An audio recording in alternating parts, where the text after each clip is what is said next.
Estamos en Toledo, en la calle Reyes Católicos 4. Nos hemos acercado a uno de los monumentos más antiguos de Toledo y uno de los edificios más visitados por los turistas. Esto es la sinagoga de Santa María la Blanca. ¿Y qué más funciones ha tenido, aparte de sinagoga? ¿Lo sabe? Pues ahora mismo no le sé decir, no lo sé. Fue en su momento, cuando la guerra de sucesión fue fortín de los franceses, y luego ha sido también iglesia católica. Que en la época de la guerra, pues me consta que era granero, silo, incluso que servía como de refugio de personas. Pues mira, fue donde alojaban lo que pasa es que no es exactamente el siglo, se llamaba Beaterio de Mujeres. Bueno, sabía que había sido una instalación o una estructura cristiana. Beaterio en concreto no lo sabía. Nada, pues quería preguntar, porque mira, tú además que eres guía, estamos preguntando y casi nadie sabe que esto fue un beaterio, sí, ¿no? Sí, eso es. ¿Y vosotros lo contáis? Yo lo cuento, sí. ¿Sí? Sí. Que fue un beaterio de mujeres arrepentidas. Y que bueno, Cardenal Silicio, dicho así, parece que suena muy extraño, pero fue un gran defensor de la mujer en la historia de España. No solo por esto, sino porque también funda el Colegio de Doncellas Nobles, que fue mujeres arrepentidas. Sí, es que suena muy mal. Bueno, son mujeres que él las saca de la cárcel, por así digamos, y las da total libertad, ingresan en este espacio hasta que ellas se creen curadas de lo que habían hecho en su momento, que a lo mejor el pecado que habían cometido pues no es un pecado nuestro a día de hoy. Y cuando ellas se creen que ya están totalmente arrepentidas del pecado que habían realizado, las deja total libertad. Esto era un beaterio de mujeres arrepentidas. Que se iban, dejaban al marido y ya eran malas. Luego el Cardenal Silicio también funda el Colegio de Doncellas Nobles, que fue uno de los primeros colegios dedicados a la enseñanza de la mujer, que entonces era algo muy novedoso en aquel momento de la historia. Soy la mujer que piensa. Algún día mis ojos encenderán luciérnagas.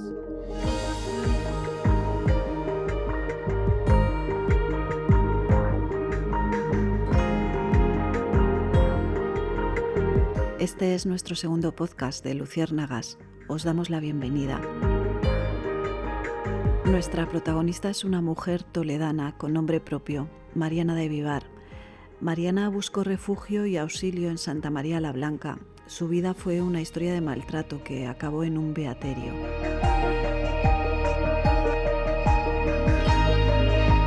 Antes de conocer más sobre la historia de Mariana, volvemos a Santa María la Blanca. Vamos a escuchar a Felipe Vidales, doctor en Historia Moderna y guía turístico en Toledo, en una de sus rutas por la judería. El Cardenal Silicio utiliza esta iglesia comprando casas de alrededor para dar forma a un beaterio. ¿Qué es un beaterio? ¿Qué son las beatas? Mujeres que creen mucho en la religión, que están todo el rato su vida gira en torno a monjas, no llegan a ser monjas. Sí.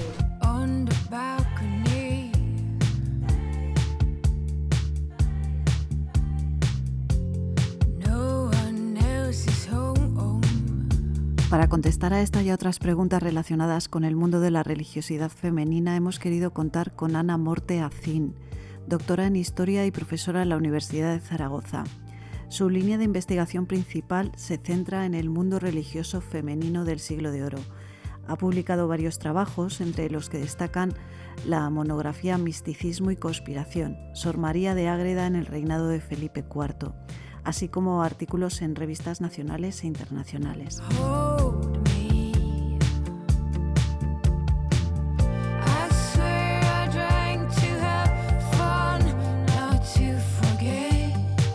El mundo de la religiosidad femenina en la Edad Moderna, yo creo que la característica es la diversidad y la complejidad.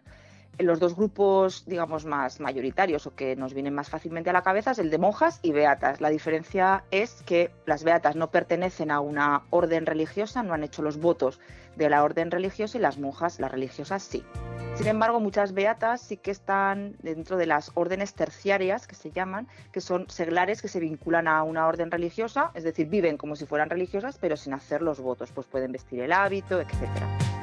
También van a partir de Trento, es decir, finales del siglo XVI, durante el siglo XVII, las beatas, la jerarquía eclesiástica va a intentar que las beatas pasen a estar dentro de los conventos para tenerlas más controladas, porque al final la idea de la mujer sola durante todo el antiguo régimen, la Edad Moderna especialmente, siempre es sospechosa. O sea, de hecho, el estereotipo de la bruja generalmente siempre era una mujer que vivía sola. Se consideraba que para mantener la honra familiar, las depositarias de la honra de la familia eran las mujeres, y la forma de mantener esa honra era que estuviesen tuteladas por un varón, bien fuese el padre, el marido, un hermano o los miembros masculinos de la orden, en el caso de las religiosas. Las beatas, al estar en ese lugar intermedio, en realidad son mujeres que no acaban de estar sujetas a la autoridad de ningún varón.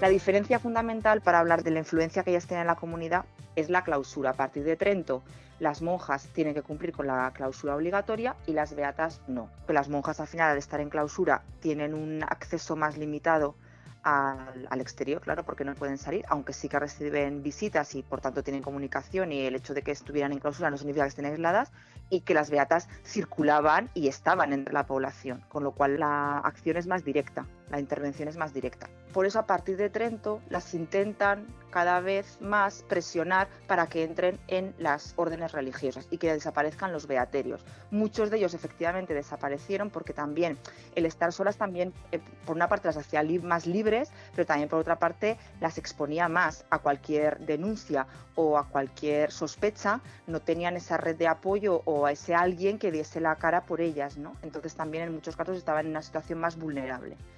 Pero hay beaterios que se resisten, sobre todo los que tienen mucho apoyo entre la población, que ven que son un servicio útil para ellos, y entonces las apoyan para que puedan seguir con el beaterio abierto y no tengan que entrar en la clausura.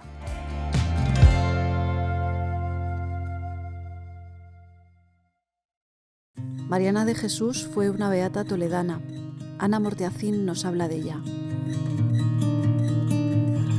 Mariana de Jesús era una beata de Toledo que vivió entre 1577 y 1620. Ella estuvo casada y después de quedar viuda es cuando se convierte en beata, que es algo, por simplificar, ¿no? Su historia, claro, es mucho más compleja, pero bueno, por tener una idea de ella, que es algo, como digo, habitual, ¿no? Una vez una se queda viuda, no contempla la posibilidad de casarse porque no quiere o porque no puede, y decide, pues llevar otra vida. Mariana de Jesús era muy activa. En su vida, la biografía que se escribió de ella para intentar comenzar un proceso de beatificación. En esos procesos de beatificación, además, lo que se hacía, que es muy interesante para nosotros como historiadores, es que se recogen testimonios de gente que la conocía. Entonces allí cada uno va a contar, pues sí, yo la conocía porque a mí, patatín, patatón, y entonces cuentan el caso. Y tenemos muchísimos ejemplos entonces de cómo era su vida. Y ella era pues muy tremenda, ¿no? Se metía en muchos fregados. De hecho, su confesor en algunos momentos le tiene que parar los pies y decir es que no podía recibir a tanta gente porque entonces no tenía tiempo de rezar. Y tenía que mandarlos para casa y decirle, venga usted otro día, porque es que si no, esta mujer no hace más que estar todo el día entrevistándose con gente. Además, Mariana de Jesús era especialmente conocida por, y lo leo textual, hacía amistades entre personas desavenidas y que muchas personas graves, es decir, importantes, la ponían por medianera para conseguir las paces que pretendían. Es decir, que va mucho más allá de una cuestión espiritual, sino que uno tenía un conflicto por una cuestión con los vecinos, por las lindes, porque este me ha quitado no sé qué, o porque unas gallinas, y se dirigían a Mariana. Y actuaba como una árbitra, como un arbitraje, lo que actualmente es el arbitraje que también conocemos, ¿no? Esa justicia más informal. Mariana, además, iba a las casas de la gente en las que ella sabía o sospechaba que vivían mal, que también es terminología de la época, es decir, que no vivían cristianamente, y les intentaba convencer. No solamente convencerles de soltarles allí un rollo de que hay que vivir cristianamente para poder salvarse, sino que les daba alternativas.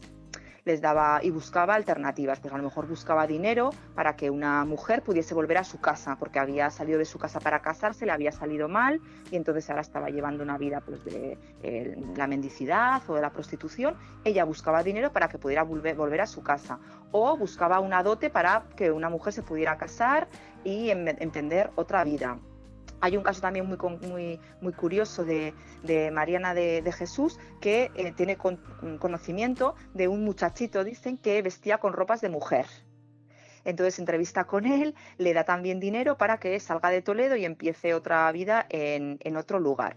Y uno de los temas estrella siempre en estas mediaciones, en esta ayuda a las mujeres, era la cuestión de los malos tratos, de la violencia que sufrían en sus casas las mujeres, y muchas veces iban buscando ayuda a los conventos y a los beaterios.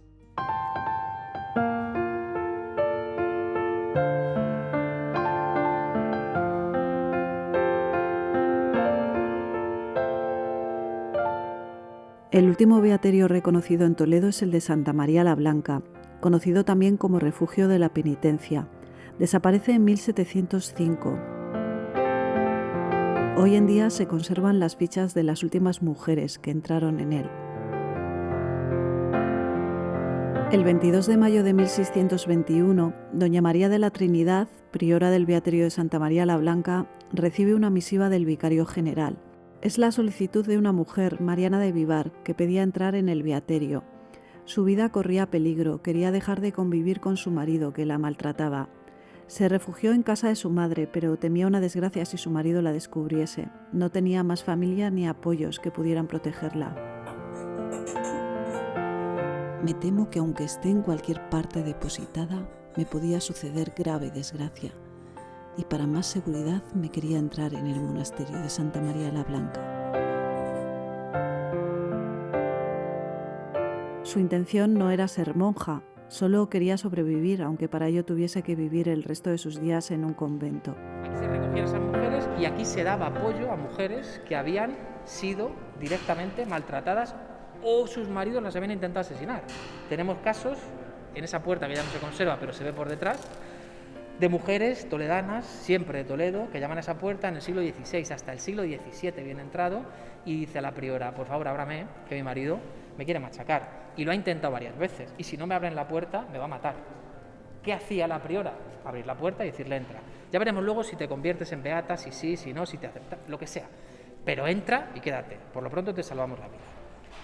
Aunque es un poco disparatado decir que en el siglo XVII había una visión feminista, porque no existía como tal, porque no había conciencia crítica ni existían planteamientos parecidos, sí hay una palabra muy útil que yo siempre comparo ahora, que es la palabra sororidad, que no sé si la habéis escuchado, solidaridad entre mujeres. Eso es lo que se daba en este tipo de espacios.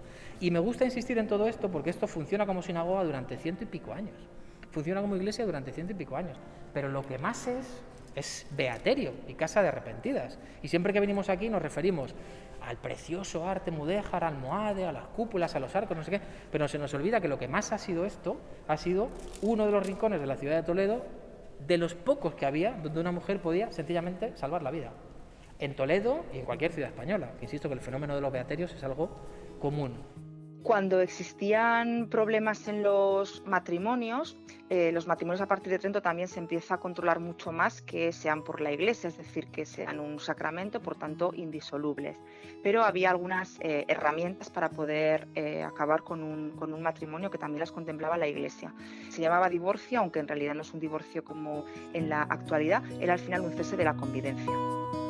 We were just children.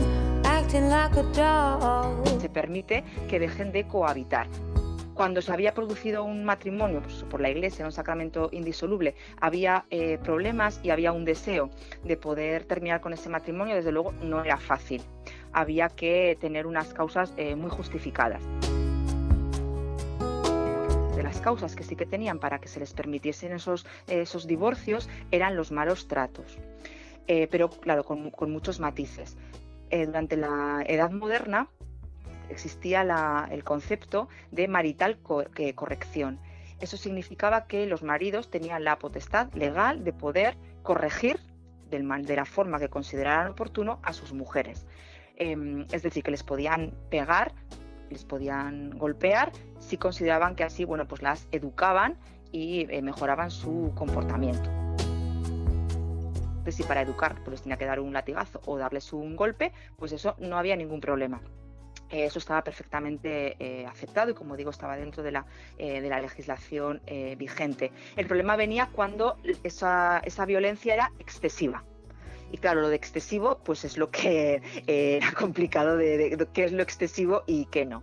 Cuando había un maltrato, bueno, pues que era denunciado por vecinos o por familiares, porque era muy evidente, entonces es cuando se podía considerar causa suficiente para que existiera ese divorcio. Así que las mujeres maltratadas, si no tenían una red de apoyo, familiares, vecinas, que pudiesen apoyar ese argumento, que pudiesen apoyar su versión, lo tenían muy complicado. Porque además, pues por la propia moral de la época, se consideraba que la paz familiar dependía de las mujeres. Por tanto, si tú no eras capaz de que tu marido te tratase bien, eso era tu culpa. Si no podías tener hijos, pues era tu culpa.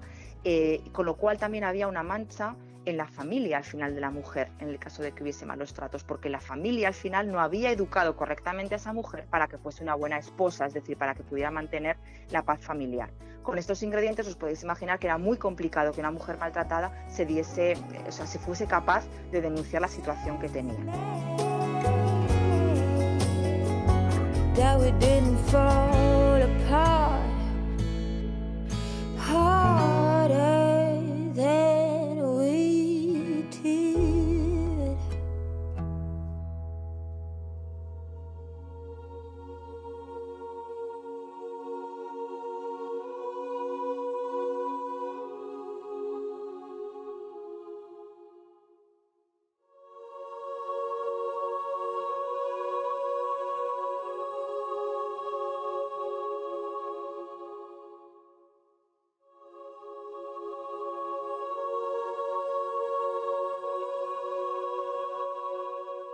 Muchas de estas mujeres, tanto religiosas como beatas, se convierten en personas de referencia, en personas con autoridad dentro de sus comunidades. Quiere decir esto, que eran personas a las que se dirigían para pedir consejo, para pedir ayuda, no solamente en problemas de la vida cotidiana, de problemas de salud o problemas matrimoniales. En algunos casos también, como en Mariana de Jesús, la beata toledana, se dirigían a ella como árbitra, como medianera en conflictos vecinales. Y era muy conocida por ello, porque consideraban que precisamente por esa fama de santidad, una de sus cualidades, de sus atributos, era tener buen juicio, ser una persona cuya opinión era relevante, tenía que ser tenida en consideración. Se le presupone que son santas vivas. Entonces, a un santo, pues lógicamente está por encima del resto de los humanos. Así que un santo o una santa tiene unas cualidades especiales que están por encima de la media, y eso a ellas les dota de ese prestigio, de esa autoridad que les sirve para poder hacer cosas que si no hubieran podido hacer. Y lo utilizan de esa manera. Es decir, es la herramienta que ellas tienen para poder actuar. Si no, las mujeres lo tenían mucho más difícil para poder tener estos papeles o poder ser tan activas y tener esta posición de influencia.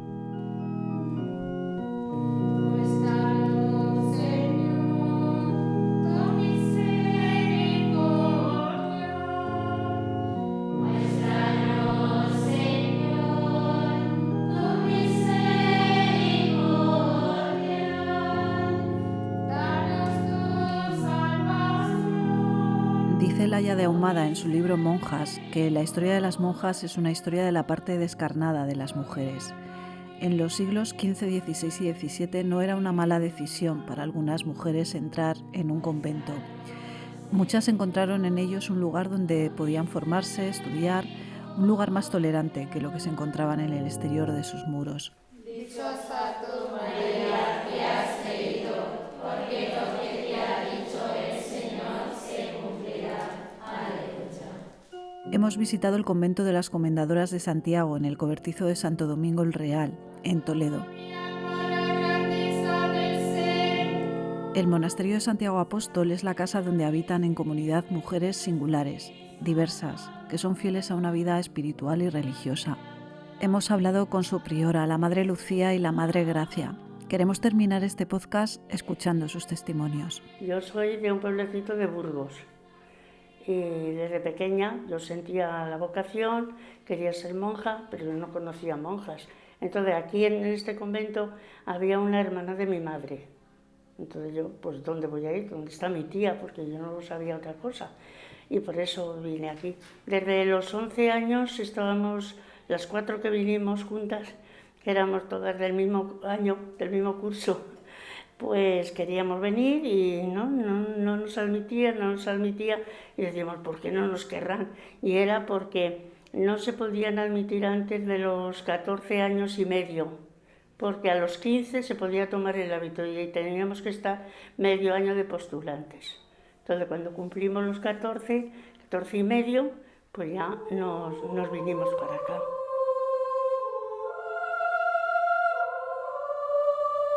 Y luego a los 16, entonces exigía al menos tiempo de formación, a los 16 hice la profesión temporal, para 3 años.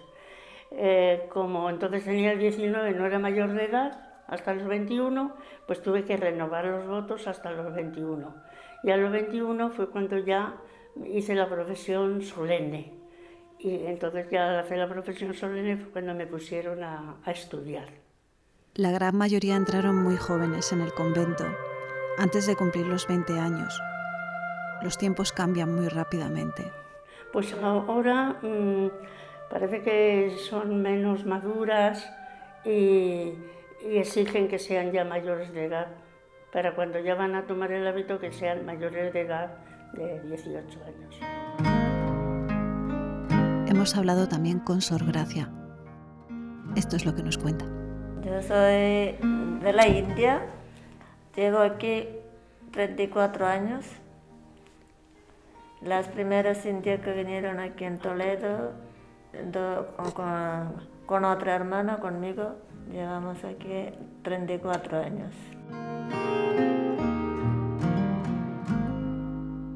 Tengo en mi casa mis padres y hermanos, 8 hermanos, pero ya murieron un hermano y una hermana. Cuando tenía 21 años, inquietud de vocación, entonces en este momento ha venido un sacerdote, un religioso indio, estaba viviendo en Parral de Segovia.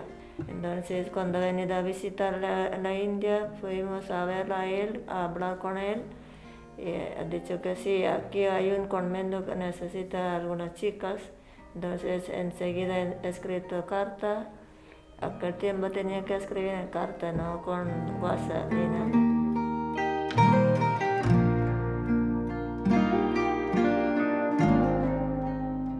¿Con cuántos años? 22. 22 años. Tomaron hábito 9 meses, entonces los dos tomaron hábito 9 meses tenía. Porque aprendí, no bien español, pero sí que entendía cosas del convento.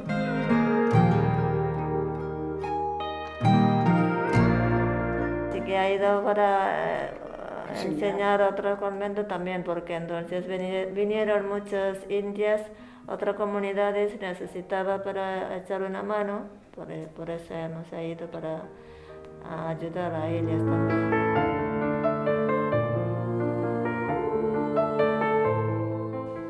Con la distinta comunidad también somos hermanas, entonces la iglesia es una, tiene que estar unidas con todas las hermanas.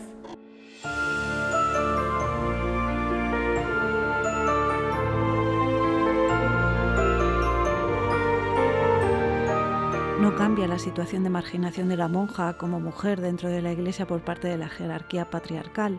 Aún así, ellas tienen independencia en muchas de sus decisiones. Ellas deciden por sí mismas su futuro y el futuro de las congregaciones. Sí, no, nosotras no pertenecemos, no dependemos de nada de la orden de los caballeros. Antiguamente sí, había que pedir permiso a los caballeros hasta para poner un brasero o para poner otra luz, pero no nos iba bien. Y entonces ya cuando que estamos independientes, pues nosotras nos valemos como podemos. La toma de decisiones es solamente de la comunidad. Tenemos capítulo, que es toda la comunidad, y luego tenemos un consejo, que ya son 5 personas, que son las que lo determinan, luego se expone a la comunidad, hay cosas que tiene que dar el voto la comunidad y otras cosas que lo puede administrar el consejo. ¿Y cuánto cuesta mantener un convento? Un convento cuesta bastante. Al mes, por lo menos, necesitamos unos 10.000 euros, sin haber gastos extraordinarios, porque la seguridad social son 4.000 y pico ya. Otro dato importante que nos cuenta la Madre Lucía es que son trabajadoras autónomas. Pagan su cuota a la seguridad social como autónomas todos los meses. Pues las monjas estamos dadas de alta como autónomas, cada una como autónoma. ¿Y cuántas mujeres hay aquí? ¿Cuántas mujeres están en aquí? Pues estamos ahora mismo 21, 3 españolas, sí. Son 2 de la República Dominicana. ¿Y cuántas quedáis vosotras? Nosotras. 16 y 5, 21. Tenemos otras que son de este convento, que están en el convento de la India, que hemos fundado el año 2003. Allí tenemos a 4. Y de allí nos han venido, que era el fin para que fundamos el convento, para tener vocaciones, tenemos aquí en el convento de Toledo 2 jovencitas, y en el de Granada 3. Y ahora tienen allí en el convento las 4 hermanas y tienen a 3 jovencitas también, que si perseveran, pues también después se vendrían para España. Que ese fue el fin de fundar, porque teníamos muchas dificultades para que pudieran venir. Ni España, los obispos de España no querían y los de la India menos, no se lo permitían. Entonces, hasta que podíamos poner que quisiera el arzobispo de aquí recibirlas y el de allí dejarlas venir, pues no podían venir. Y por eso nos aconsejaron que fundáramos allí. Pero eso nos está costando mucho dinero.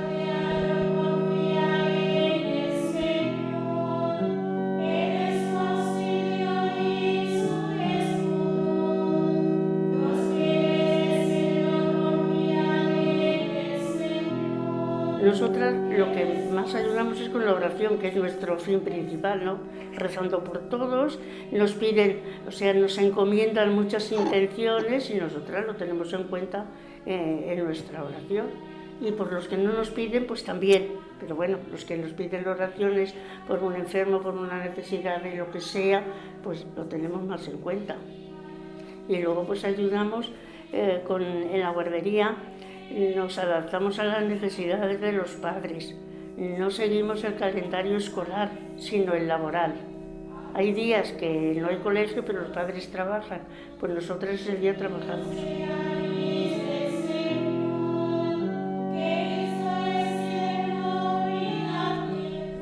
¿Problemas por la convivencia de distintas nacionalidades?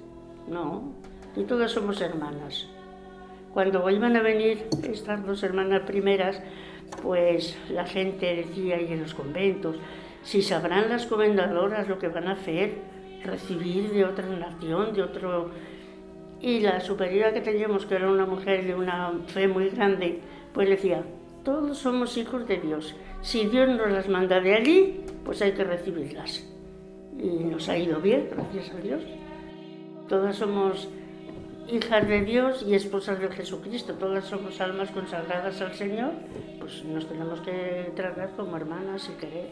¿Cómo veis el futuro al final de los conventos? Pues el futuro no le vemos muy floreciente porque la juventud no visita los conventos. El Señor es nuestro legislador, el Señor es nuestro Rey, de verdad y nos salvará. Terminamos aquí la visita al convento y el podcast. Gracias a la Madre Lucía y a Sor Gracia por abrirnos las puertas del convento. Gracias a Ana Morte Acín por su lección magistral sobre la religiosidad femenina, un tema apasionante del que nos queda mucho por aprender. Gracias a Felipe Vidales y gracias a ti por haber llegado hasta aquí y escucharnos.